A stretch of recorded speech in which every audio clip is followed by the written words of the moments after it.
Hello bachcho, let's read this question. Medullary rays are formed by the radially placed parenchymatous cells between vascular bundles, longitudinally placed parenchymatous cells between the vascular bundles, laterally placed parenchymatous cells between the vascular bundles, obliquely placed parenchymatous cells between the vascular bundles. इस question को solve करने का की concept है, पहली चीज medullary race को पहचानना और दूसरी चीज है कौन से एनाटॉमिकल पार्ट की बात कर रहे हैं। तो हमें पता चलता है कि ये एक डाइकॉट स्टेम की बात कर रहे हैं, क्योंकि रूट्स में कंजक्टिव टिश्यू होता है, मेड्यूलरी रेज नहीं होता, और मोनोकॉट स्टेम में जो स्टील रीजन है वो ऑर्गेनाइज्ड ही नहीं है, इसीलिए यहाँ पर डाइकॉट स्टेम की बात हो रही है। लीफ में मेड्यूलरी रेज आता नहीं है, तो इसी कारण डाइकॉट स्टेम की बात हो रही है।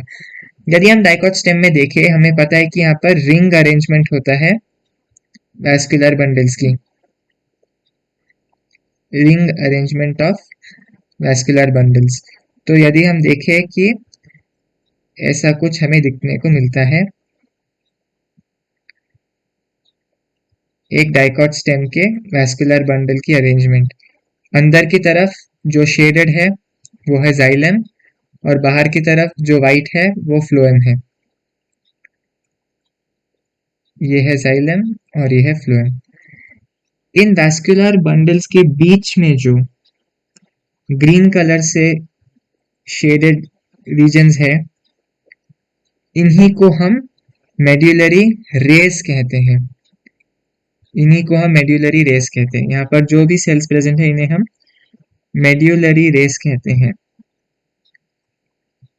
आप देख सकते हैं कि ये अरेंजमेंट एक सर्कल के जैसा है, और जो भी मेड्यूलरी रेस है वो इस सर्कल के रेडियस की तरह बिहेव कर रहे हैं, इसीलिए हम कहते हैं कि ये रेडियली प्लेस्ड है। ये रेडियली प्लेस्ड होते हैं और ये पैरेनकाइमेटस होते हैं। और एक चीज है, आप इसके नाम से ही अंदाजा लगा सकते हैं कि रेज लिखा है, इसीलिए ये रेडियली प्लेस्ड ही है। चलिए ऑप्शंस देखते हैं।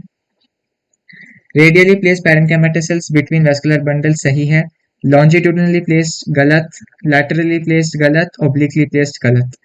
Hence, the correct option for this question is option A, radially placed parenchymatous cells between vascular bundles. Hope you have understood it well. All the best.